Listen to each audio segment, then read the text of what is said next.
الحمد لله نحمده ونستعينه ونستغفره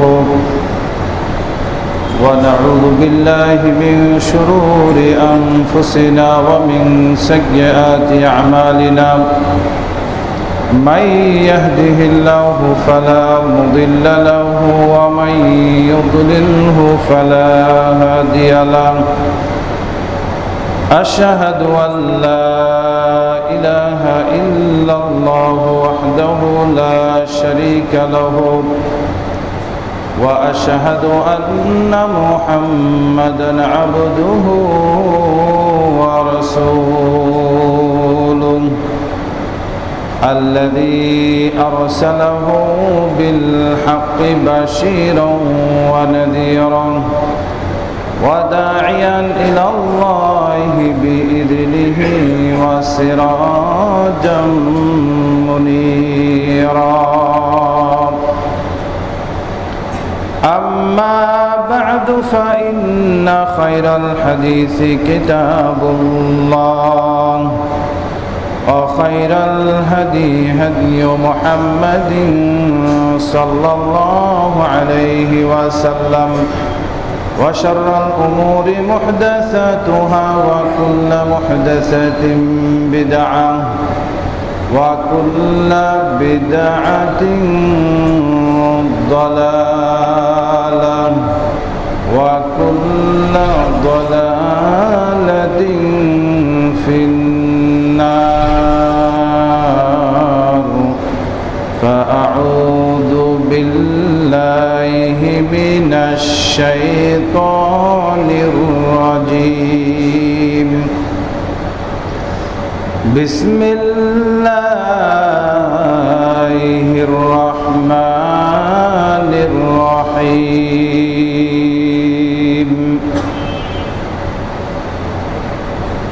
قاف والقرآن المجيد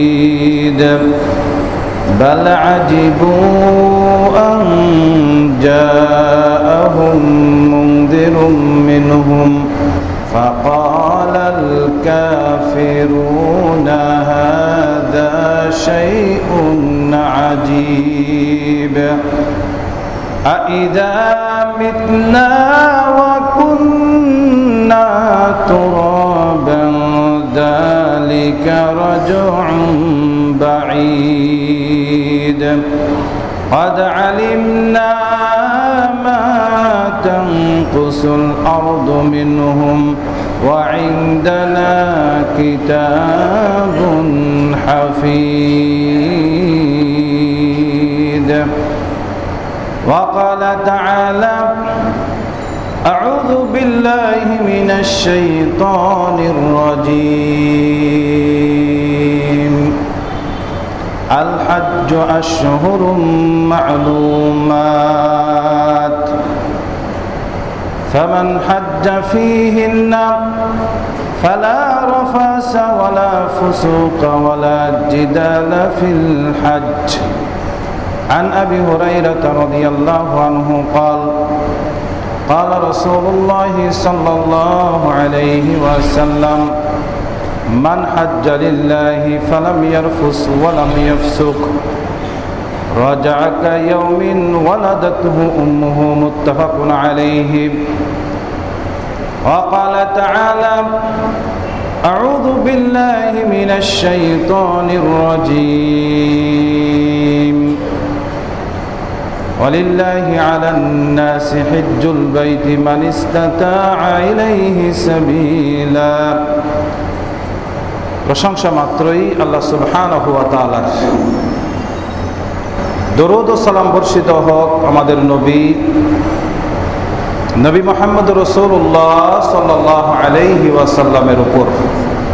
শান্তি বর্ষিত হোক তার পরিবার বর্গের উপর, শান্তি বর্ষিত হোক আসহাবে কেরামের উপর, শান্তি বর্ষিত হোক তাবেঈন তাবেঈনগণের উপর, শান্তি বর্ষিত হোক যে সমস্ত মুসলিম নর এবং নারী আল্লাহ এবং তার রাসূলের আনুগত্য করে দুনিয়া হতে বিদায় নিয়ে কবরে চলে গেছেন তাদের উপর। আল্লাহুম্মা গফির লাহুম ওয়ারহামহুম। আল্লাহ তাদেরকে ক্ষমা করুন এবং তাদের প্রতি দয়া করুন। শান্তি বর্ষিত হোক যারা জীবিত অবস্থায় বহু ত্যাগ তিতিক্ষা যন্ত্রণা লাঞ্ছনা গঞ্জনা সহ্য করে আল্লাহ এবং তার রাসূলের আনুগত্য করে যাচ্ছে তাদের উপর। হাফিজাহুমুল্লাহ, আল্লাহ তাদেরকে হেফাজত করুন। সম্মানিত উপস্থিত, আমার প্রাণপ্রিয় মুসল্লিয়ান কেরাম, মহিলা মুসল্লাতে উপস্থিত আমার মা ও বোনেরা, সদ্য সমাপ্ত হলো আমাদের মাঝ থেকে রমজান, অর্থাৎ বিদায় নিল। রমজানের পরপরেই যে মাসগুলি আসবে, 3টি মাস, শাওয়াল, জিলকাদা এবং জিলহিজ্জা, এই 3টি মাসকে আল্লাহ রাব্বুল আলামিন শাহরুল হাজ অর্থাৎ হজ্জের মাস বা মৌসুমিল হাজ বলা হয়, হজ্জের মাস বলা হয় আর কি। এই মাসগুলোর মধ্যেই, অর্থাৎ এই 3টি মাসের মধ্যেই মানুষকে সফর করে হজ করতে হয়, শাওয়াল মাস এবং জিলকদের মধ্যে। আর এদিকে আপনার জিলহজ মাসের পহেলা 9 তারিখের মধ্যে সফর করে আরাফাতের ময়দানে দাঁড়াতে পারলেই তারপরে হজ হয়। এই জন্য এই 3টি মাসকে আশহুরুল হজ বলা হয়। আল্লাহ রাব্বুল আলামিন সে কথাই বলেছেন যে আল হজ্জ আশহুরুম মা'লুমাত, হজ্জের মাসগুলো কিন্তু নির্দিষ্ট, আর সেটা হচ্ছে শাওয়াল, জিলকাদ এবং জিলহিজ্জা। এই 3টি মাসকে হজ্জের মাস বলা হয়। এই 3টি মাসের মধ্যে সফর করে গিয়েই নির্দিষ্ট সময়ে আরাফাতের ময়দানে দাঁড়িয়ে অন্যান্য কাজগুলো কমপ্লিট করে হজ করতে হবে। এটাই হচ্ছে হজ্জের মাস। কিন্তু মানুষ যদি উমরা করতে চায় যে কোনো সময় করতে পারে, কিন্তু হজ করতে হলে এই 3টি মাসের মধ্যেই তাকে সফর করতে হবে, জিলহজ মাসের প্রথম দিকে, আর বাকি এই 2 মাসের যে কোনো সময় সফর করে হজ্জের নিয়াতে গেলেই সে হজ করতে পারবে। এই জন্য আল্লাহ রাব্বুল আলামিন এই 3টি মাসকে হজ্জের মাস বলেছেন। তাহলে এই মাস 3টির অবশ্যই একটি গুরুত্ব আছে। তার আগে আমাদের মাঝ থেকে চলে গেছে সদ্য রমাদান। রমজান আমাদেরকে শিক্ষা দিয়ে গেছে তাকওয়া। মুত্তাকিনদের বৈশিষ্ট্য আল্লাহ রাব্বুল আলামিন নিজে বর্ণনা করেছেন সূরা বাকারাতে। সূরা বাকারাতে আল্লাহ রাব্বুল আলামিন বর্ণনা করতে গিয়ে তিনি আগেই বলেছেন যে হুদাল্লিল মুত্তাকিন, তিনি এই কোরআন হেদায়েত করবে শুধু মুত্তাকিনদের। আচ্ছা, মুত্তাকিন কারা আল্লাহ রাব্বুল আলামিন তা আবার বলে দিচ্ছেন। আল্লাযীনা ইউমিনুনা বিল গায়ব, যারা গায়েবে বিশ্বাস করে। গায়েবে বিশ্বাস, প্রথম কথা হচ্ছে আল্লাহ সুবহানাহু ওয়া তাআলার উপরে বিশ্বাস করা, তার উপর ঈমান আনা, তার সমস্ত হুকুম আহকামকে মেনে নেওয়া, জান্নাত জাহান্নামকে মেনে নেওয়া, ফেরেশতাকে দেখি নাই মেনে নেওয়া, জিনকে দেখি নাই মেনে নেওয়া, তো এই কবরের আযাব দেখি নাই মেনে নেওয়া, হাসর, ফুলসিরাত এগুলো আমাদের এখনো সামনে আসে নাই কিন্তু মেনে নেওয়া, এইটা হচ্ছে গায়েবে বিশ্বাস করা। যারা গায়েবে বিশ্বাস করে, প্রথমেই গায়েবের ওপরে বিশ্বাস স্থাপন করে, ঈমান আনে, ওই অনুযায়ী নিজেকে পরিচালনা করে, সে প্রকৃতপক্ষে মুত্তাকির প্রথম ধাপ পার হলো। আর এই ধাপ পৃথিবীর যত মানুষ ঈমান আনবে সবাইকে আনতে হবে, সে গরিব হোক, ধনী হোক, ছোট হোক, বড় হোক, মাঝারি হোক, মহিলা হোক, পুরুষ হোক, আর যে শ্রেণীর মানুষই হোক না কেন, বাচ্চা থেকে শুরু করে নিয়ে ঝাড়ুদার পর্যন্ত সবাইকেই কিন্তু এই জায়গায় ঈমান আনতেই হবে, না হলে সে ঈমানদারও নয় আর মুত্তাকিও নয়। গায়েবে বিশ্বাস করতে হবে, তার মানে আল্লাহ সুবহানাহু ওয়া তাআলার উপরে বিশ্বাস স্থাপন করা। 2 নম্বর কি আসলো? আল্লাহ রাব্বুল আলামিন বললেন আল্লাযীনা ইউমিনুনা বিল গায়বি ওয়া ইউকিমুস সালাহ, সালাত প্রতিষ্ঠিত করা। এটা আমরা সবাই জানি। মসজিদ নির্মাণ করা হচ্ছে, পাড়ায় মহল্লায় গ্রামে গঞ্জে সুন্দর করা হচ্ছে, সব জায়গায় ইমাম নিয়োগ করা হচ্ছে, মুয়াজ্জিন নিয়োগ করা হচ্ছে, একটি মাত্রই কারণ, এর উদ্দেশ্য হচ্ছে সালাত প্রতিষ্ঠিত করা, তাও জামাতবদ্ধভাবে। মসজিদ নির্মাণ করার উদ্দেশ্য কি? সালাত প্রতিষ্ঠিত করা, তো জামাতবদ্ধভাবে। মুয়াজ্জিন নিয়োগ করার কারণ কি? মুসল্লিদের ডেকে এনে মসজিদে উপস্থিত করানো। ইমাম নিয়োগ করার মানেই হচ্ছে তার নেতৃত্বে সমস্ত মানুষ জামাতবদ্ধভাবে সালাত আদায় করা। আর মুত্তাকিনদের দ্বিতীয় বৈশিষ্ট্যই হচ্ছে এটা, সালাত প্রতিষ্ঠিত করা। রমজান ইসলামের মাত্র কয়টি ধাপ? একটি মাত্র রোকন। ইসলামের রোকন হচ্ছে 5টি। প্রথম হচ্ছে কালেমা, দ্বিতীয় হচ্ছে সালাত, তৃতীয় হচ্ছে যাকাত, চতুর্থ হচ্ছে সিয়াম, পঞ্চম হচ্ছে হজ। তাহলে কালেমা পড়ার সাথে সাথেই গায়েবে বিশ্বাস করার পরেই যে কাজটি আমার আপনার সবার উপরে ফরজ, সেটা ধনী হলেও গরিব হলেও, ছোট হলেও বড় হলেও, মহিলা হলেও পুরুষ হলেও, সবার উপরে যদি তার জ্ঞান থাকে, জ্ঞান নষ্ট না হয়ে যায়, ঘুমের মধ্যে কোমার মধ্যে কেটে না যায়, আর যদি সে শিশু না হয়, তাহলে অবশ্যই অবশ্যই তাকে 5 ওয়াক্ত সালাত আদায় করতেই হবে, না হলে সে মুসলিম নয়। আশ্চর্য হয়ে যাবেন, সূরা মারিয়াম পড়বেন। সূরা মারিয়ামের 58 নম্বর আয়াতটি আল্লাহ রাব্বুল আলামিন এখানে আদম থেকে শুরু করে নিয়ে প্রত্যেকটি নবী এবং বংশের কথা বলা হয়েছে। 58 নম্বর আয়াতটি, যে কোন নবীর বংশ কিভাবে কিভাবে পরম্পরা এসেছে, তারা কি ভালো কাজ করেছে, তাদের জন্য আল্লাহ রাব্বুল আলামিন কিভাবে সম্মান দিয়েছেন, জান্নাত নির্ধারণ করেছেন, বলার পরে আল্লাহ রাব্বুল আলামিন 59 নম্বর আয়াতে এসে আল্লাহ রাব্বুল আলামিন বলছেন, ফাখলাফা মিন বাদিহিম খলফুন, তারপরে আসলো অকর্ম জাতি, তারপরে আসলো অসভ্য জাতি, বর্বর জাতি। প্রত্যেকটা নবীর কথা বলার পরে আদম আলাইহিস সালাম থেকে আদম আলাইহিস সালামের কথা এনেছেন, নূহ আলাইহিস সালামের কথা আনলেন, ইব্রাহিম আলাইহিস সালামের কথা আনলেন, বনি ইসরাইলের কথা এনেছেন। আনার পরেই বলছেন তারপরে আসলো কিছু জাতি যাদেরকে অসভ্য বলেছেন, যাদেরকে বর্বর বলেছেন, যারা পরে এসেছে। তারা কি করেছে? আল্লাহ রাব্বুল আলামিন বলছেন মিন বাদিহিম খলফুন, তারা পরে এসেছে, আসলো, এসেই কি করলো? আদাউস সালাতা, তারা সালাতকে নষ্ট করে ফেললো, নিজের সালাতের উপরে গুরুত্ব আরোপ করলো না। ওয়াত্তাবাউস শাহওয়াত, আর তারা নিজের প্রবৃত্তিকে অনুসরণ করলো। রমজান কিন্তু এই দুইটি কথা বারবার বলে গেছে। প্রবৃত্তির অনুসরণ না করা হচ্ছে সিয়াম। প্রবৃত্তি মানে মনে যা চাই তাই অনুসরণের নাম, অনুসরণ যে ব্যক্তি করবে তার জন্য জাহান্নাম নির্ধারণ করা। আর সালাত তারা নষ্ট করলো। অকর্ম জাতি, অসভ্য বর্বর জাতি আসলো, এসেই তারা যে কাজটি প্রথম করলো, তারা সালাতকে নষ্ট করে ফেললো, সালাত পড়লো না। তাহলে সালাত নষ্ট করা, সালাত আদায় না করা, এটা একটি বড় ধরনের অপরাধ এবং পাপের কাজ, সালাতকে নষ্ট করা। তারপরে কি বলছেন? ওয়াত্তাবাউস শাহওয়াত, তারা প্রবৃত্তির অনুসরণ করলো, নিজের মনে যা চাই তাই করলো। আর আল্লাহ রাব্বুল আলামিন বলছেন ফাসাউফা ইয়ালকুনা গায়্যান, তাদের জন্য আল্লাহ রাব্বুল আলামিন অচিরেই তাদেরকে সাক্ষাৎ করাবেন, অচিরেই তাদের মুখামুখি করে দিবেন। দিকে গায়্যান, জাহান্নামের নিকৃষ্ট শাস্তি, ভয়াবহ শাস্তিকে তাদের মুখামুখি করে দিবেন। যারা কি করেছে?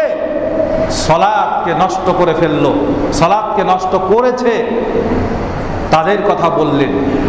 রমজান আসলো, মসজিদ ভর্তি হয়ে গেলাম, সালাত আদায় করলাম। আরে ফরজ সালাত আদায় করেছি, সাথে সাথে তারাবিও আদায় করলাম। কি সুন্দর, একটা মাস ট্রেনিং দিলাম। আর যেই ট্রেনিং শেষ, চাকরিও শেষ। পুলিশের চাকরি পাইলেন, ট্রেনিং দিলেন 3 মাস, 3 মাসের পরে যদি চাকরির সময় ডিউটি না করেন বেতন পাবেন? রমজান মাস, একটি মাস ট্রেনিং করলাম, আর যেই রমজান মাস শেষ হলো মসজিদ থেকে আমরা হারিয়ে গেলাম, তাহলে কি আমরা তার এই জান্নাতের সুসংবাদ পাবো? আল্লাহ রাব্বুল আলামিন বললেন এখনো সুযোগ আছে, এখনো সুযোগ আছে। ইল্লামান তাবা, পরের আয়াতে গিয়ে বলছেন ইল্লামান তাবা, যারা তওবা করে নিবে এখনো সুযোগ আছে। যারা তওবা করে নিবে, আমিলা সালেহান, যারা ঈমান আনয়ন করবে এখনো সুযোগ। যারা এখনো পর্যন্ত সুযোগ গ্রহণ করবে না, ঈমান তওবা করে নিবে, ঈমান আনয়ন করবে এবং আবার ভালো কাজ করবে, অর্থাৎ সালাত আদায় শুরু না করবে, আল্লাহ রাব্বুল আলামিন তাদের মাফ করবে না। যদি কেউ করে তাহলে মাফ করে দিবেন। কি করবেন তাদেরকে? আল্লাহ রাব্বুল আলামিন বলছেন ফাউলাইকা ইয়াদখুলুনাল জান্নাহ, আল্লাহ রাব্বুল আলামিন তাদেরকে জান্নাতে প্রবেশ করাবেন। তাদেরকে আল্লাহ রাব্বুল আলামিন জান্নাতে প্রবেশ করাবেন। ওয়ালা ইউযলামুনা, আল্লাহ রাব্বুল আলামিন কারোর উপরে কোনো জুলুম করবেন না, কারোর উপরে জুলুম করবেন না।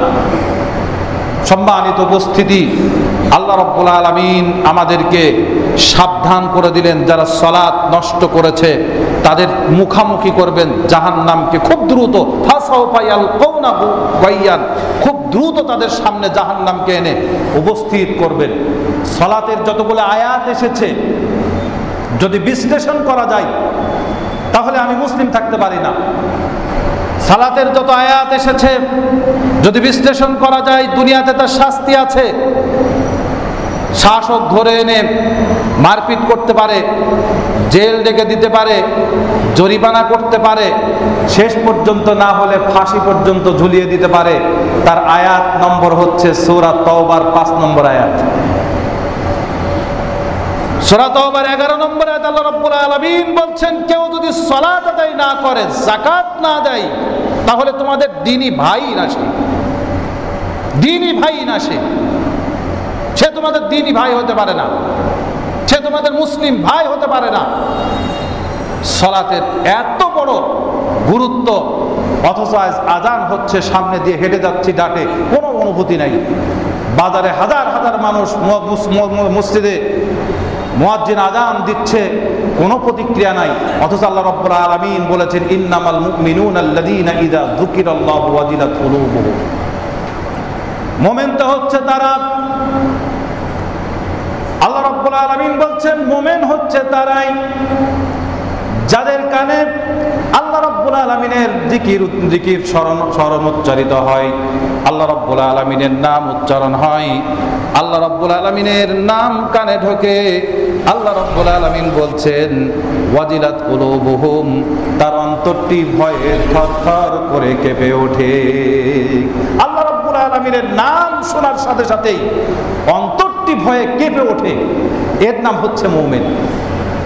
ওয়াইদা তুলিয়াত আলাইহিম আয়াতুহু যাদাতহুম ঈমানা, আর যখনই আল্লাহ রাব্বুল আলামিনের আয়াত উচ্চারণ করা হয়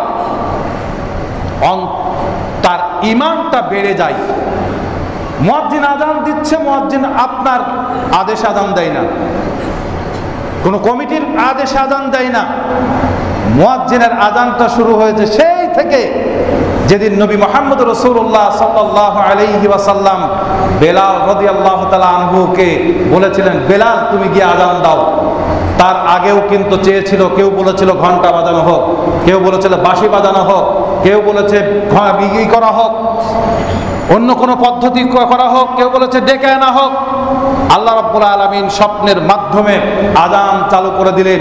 এই আযান কারোর বাপের ঘর থেকে নয়, আল্লাহ রাব্বুল আলামিন সরাসরি নাজিল করেছেন। আজকে হুকুম করেন তো মুয়াজ্জিনদের যে জোহরের আযান কাল থেকে 10:30টায় হবে, মুয়াজ্জিন বলবে যে আপনার চাবি রাখেন, আমি আপনার চাকরি করব না। বলে দেন তো যে মাগরিবের আযানটা বেলা ডোবার 5 মিনিট আগে হবে, দেখেন তো চাকরি করে কিনা মুয়াজ্জিন।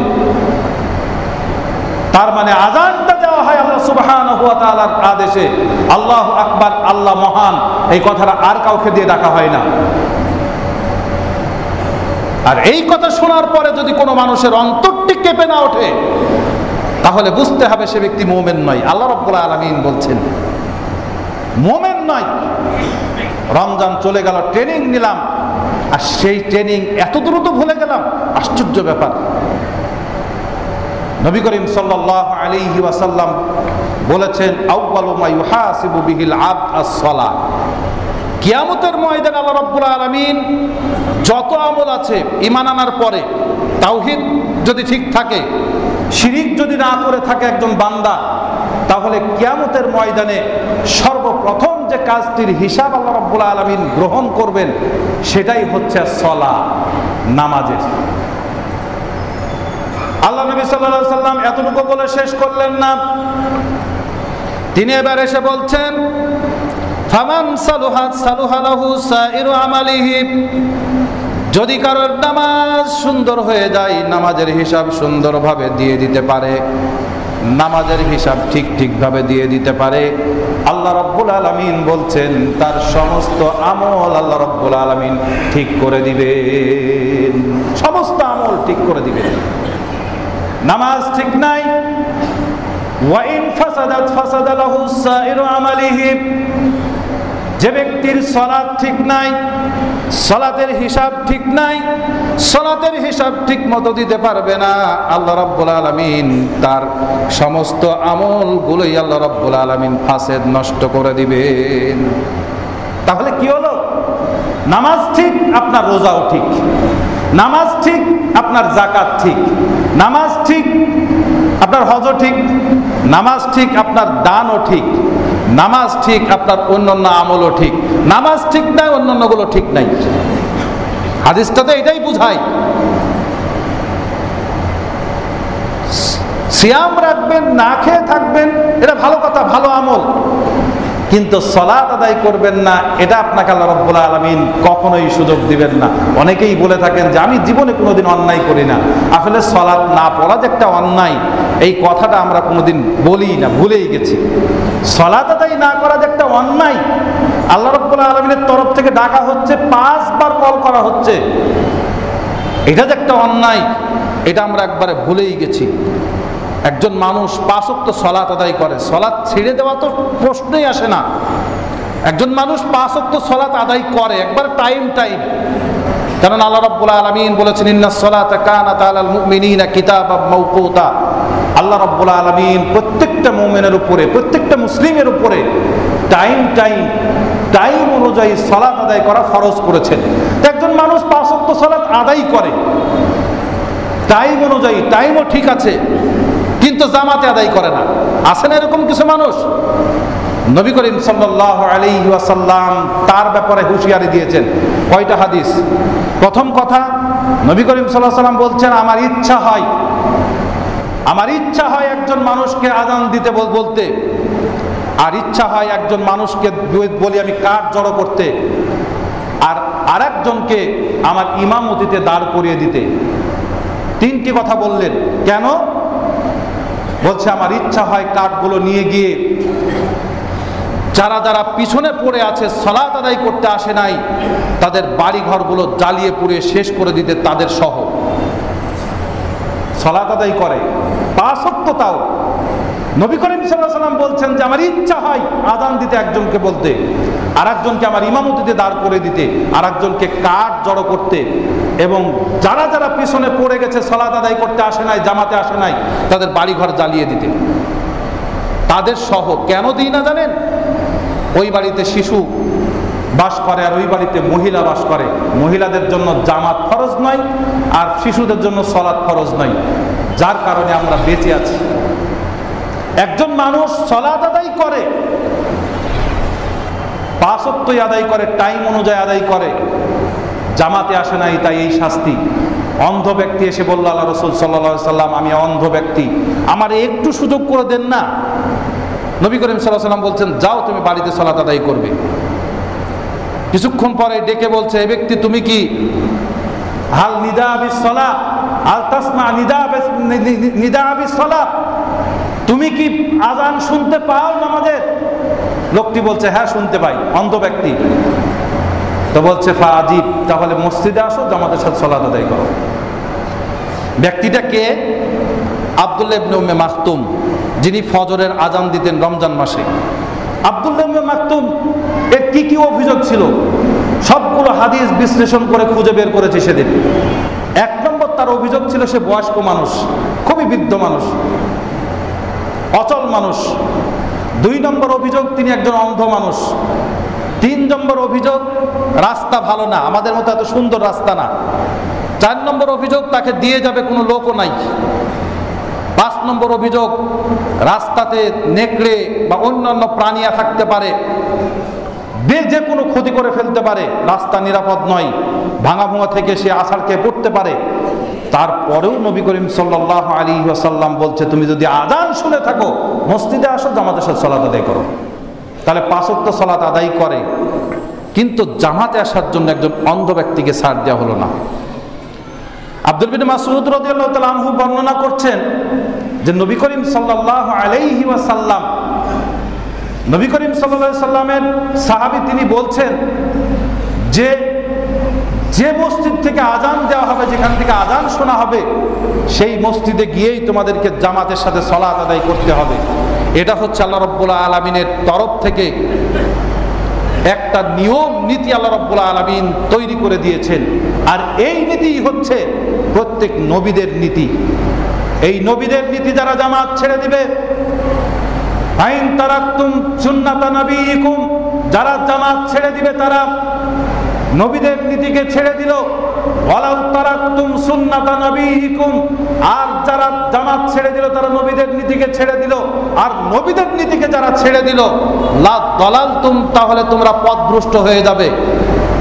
সালাত আদায় করেছে, জামাতে আসে নাই, আব্দুল্লাহ ইবনে মাসউদ রাদিয়াল্লাহু তাআলা আনহু বললেন, সে ব্যক্তি পথভ্রষ্ট হয়ে যাবে যদি সে জামাতের সহিত এসে সালাত আদায় না করে।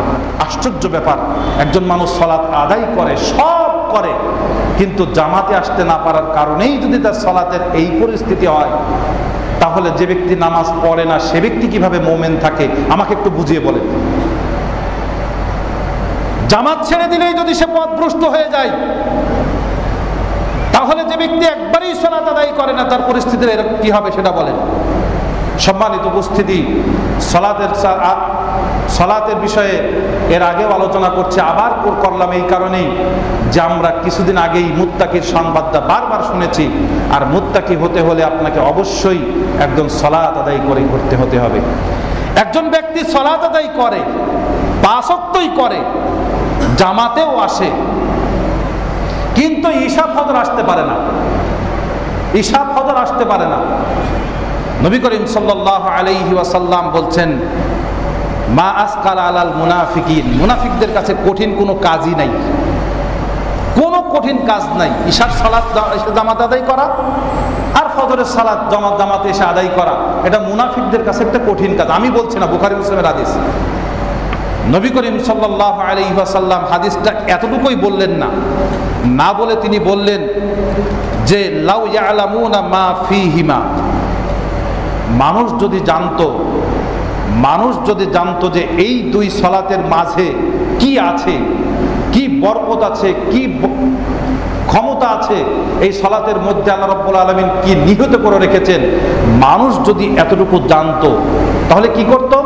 লাআতু হাবুয়ান হাবুয়া, তাহলে হামাগুড়ি দিয়ে হলেও মসজিদে এসে জামাতের সহিত ফজরের সালাত এবং ঈশার সালাত আদায় করত। আজ আমরা বিভিন্ন কাজে, ঘুমের মাঝখানে বিভিন্নভাবে আজ আমরা ফজরের সালাত ঈশার সালাত জামাতে আসি না, কেউ খেলা দেখার চোটে আর কেউ ঘুমের চোটে। আসলে সবগুলো একবার চিন্তা করুন তো, আজ এত বড় একটা মসজিদের ফজরের সালাত রমজানের পর পরে আজকে অর্ধেক নয়, 1/2 কাতারও হয় না, এখান থেকে এই পর্যন্ত বর্তমানে আজকেরও জামাত হয়েছে, আজকে জুমার দিনের জামাত। আশ্চর্য লেগেছে যে সদ্য রমজান শেষ হলো, কিছুদিন আগেও ফজরের জামাত হতো ওই কাতার পর্যন্ত, অর্থাৎ 4 কাতার পর্যন্ত চলে যেত। আজ সেই মসজিদেই যদি 1/2 কাতার কেন 4 ভাগের 1 ভাগ কাতার হয়, তাহলে আমাদের এই রমজান কি আমাদের ঈমান কেড়ে নিয়ে গেল, মুত্তাকি বানিয়ে গেল, না মুত্তাকি থেকে আমাদেরকে সরিয়ে নিয়ে গেল? আমি বুঝতে পারছি না। সম্মানিত উপস্থিত, আমি প্রত্যেকটা মুসল্লিদেরকে অনুরোধ জানাচ্ছি, আজকের বক্তব্যটা একটু চিন্তা করবেন। ইনশাআল্লাহ আগামী সপ্তাহগুলোতেই নিয়ে আসছি হজ্জের খুতবা, হজ্জের বিষয়ে খুঁটিনাটি সমস্ত বিষয়গুলো আলোচনা নিয়ে আসছি, কেননা মৌসুম হজের মৌসুম শুরু হয়েছে। আল্লাহ রাব্বুল আলামিন আমাকে আপনাকে সবাইকে তৌফিক দান করুক। হজ্জের বিষয়ে আলোচনা শোনার আগেই আমাদের সালাতগুলোকে আগে ঠিক করে নিই। মুত্তাকিনদের দ্বিতীয় ধাপই হচ্ছে, দ্বিতীয় গুণ হচ্ছে সালাত আদায়কারী হতে হবে। আল্লাহ রাব্বুল আলামিন আমাদেরকে 5 ওয়াক্ত সালাত ঠিকভাবে আদায় করার তৌফিক দান করুক। সুবহানাল্লাহ। আলহামদুলিল্লাহ হামদান কাসীরান ওয়া মুবারাকান ফীহি।